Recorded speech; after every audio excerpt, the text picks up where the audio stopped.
ఐలయ్య గారి సోదరుడు కంచె కట్టయ్య గారు మరణించినటువంటి వార్త తెలుసు. వారిని నివాళులు అర్పించడానికి ఈరోజు గ్రామం పాపంపేటకు రావడం జరిగింది. ఈ సందర్భంగా ఈ గ్రామం నుంచి జాతీయ స్థాయిలో బలహీన వర్గాల ఉద్యమానికి పూర్తిగా కాంగ్రెస్ పార్టీ రాహుల్ గాంధీ గారి నాయకత్వంలో చేపట్టిన కులగణనకు సంబంధించినటువంటి ఏ విధంగా సాంకేతికంగా ఎవరెంతుందో వారికంత అమలు చేయడానికి ఇచ్చినటువంటి కమిటీ వైస్ చైర్మన్గా దేశవ్యాప్తంగా బలహీన వర్గాల ఉద్యమం స్ఫూర్తి తీసుకున్నప్పుడు కులగణన జరగడానికి కూడా కారణమైనటువంటి వెంకయ్య గారు సోదరుడు కంచె కట్టయ్య గారు వాళ్ళకి తప్పకుండా ఈ సందర్భంలో ఒకటే వారిని ప్రొఫెసర్ గారిని చూసిన తర్వాత సోషల్ యాక్టివిటీగా రచయితగా సామాజిక కార్యకర్తగా నేను ఒకటే విజ్ఞప్తి చేస్తున్నాను. తెలంగాణలో సమాజం అందరూ ముఖ్యంగా చదువుకు దూరంగా ఉంటున్నటువంటి వాళ్ళు, చదువుకోవాలనే ఆలోచన పట్ల సీరియస్గా లేనటువంటి వాళ్ళందరికీ 2 కోట్లు జోడించిన అవసరం. తల్లిదండ్రులు కూడా కష్టపడైనా పర్వాలే, అందరికీ చదువు అందేలా చూడండి.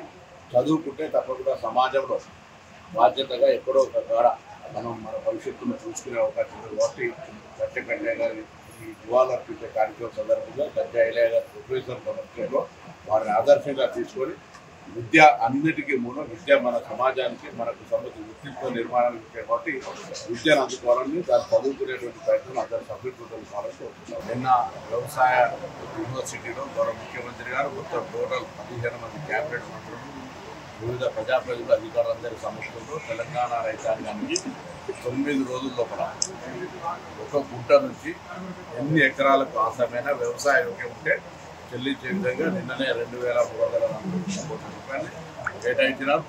రోజు 9 రోజుల లోపల 0 బ్యాలెన్స్ చేసి అందరికీ ప్రతి ఒక్కరికి, ఎందుకంటే పంట సహాయం పంట వేసే సందర్భంలో ఇప్పుడు అన్ని గుర్తులు దుంపుతా ఉన్నారు. మొదలనే మృగశిర ఏరువాక పౌర్ణమి వచ్చింది. పంటలు పండేందుకు సంబంధించినటువంటి ఆర్థిక సహకారం ఇచ్చే కార్యక్రమం నిన్న గౌరవ ముఖ్యమంత్రి ప్రారంభించారు.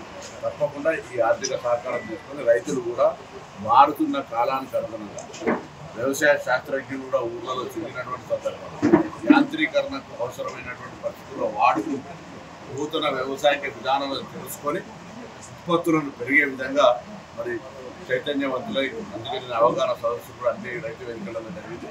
అది వాడుకోవాలి, దాన్ని ఉపయోగించుకోవాలని చూస్తాను. విత్తన నాణ్యతలను ఇచ్చే ప్రక్రియ విత్తన సరఫరా చేస్తాను.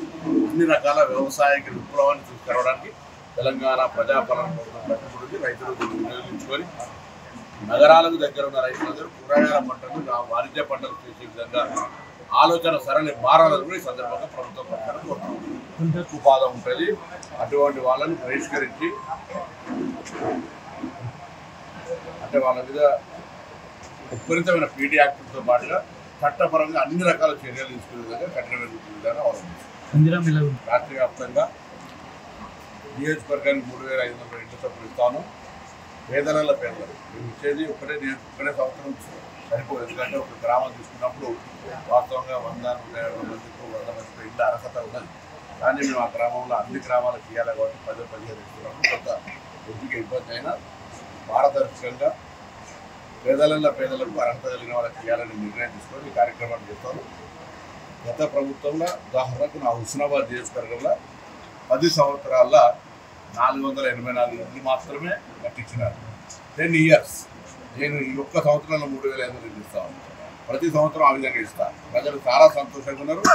అదొక్కటే కాదు, ఇలా సన్న బియ్యంకు సంబంధించి, సన్నబడ్డ బోనస్కు సంబంధించి, 200 యూనిట్ల ఉచిత విద్యుత్కు సంబంధించి, మహిళలు ఉచితంగా బస్సు ప్రయాణానికి సంబంధించి, పిల్లలకు వారికి సంబంధించినటువంటి బస్ ఛార్జీలకు సంబంధించిన విషయం, ఇలా ప్రతి అంశం లోపల ఈ కార్యక్రమాల పట్ల ప్రజలకు అనుకూలంగా తప్పకుండా ఇంకా భవిష్యత్తులో ఈ ఆర్థిక సంక్షోభం నుంచి బయటికి వచ్చి ప్రజలకు ఇచ్చిన ప్రతి మాట నెరవేరుతామనే విశ్వాసం ప్రజలకు మేము ఆ విశ్వాసాన్ని నెగ్గుతాం.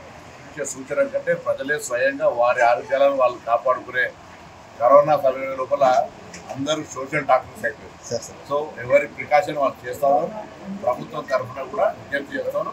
కరోనా అంత సీరియస్గా ప్రాణ సంకటంగా మారకపోయినా ఎవరి జాగ్రత్తలు వారు తీసుకునేటువంటి అవసరము ఉంది. వారందరినీ కూడా ఈ సందర్భంగా ప్రభుత్వం తరఫున కరోనా మన రాష్ట్రంలో ఎక్కువ రాకుండా ఉండే విధంగా ఎవరి కుటుంబంలో వాళ్ళు జాగ్రత్త చర్యలు తీసుకోవాలని కోరుతున్నారు.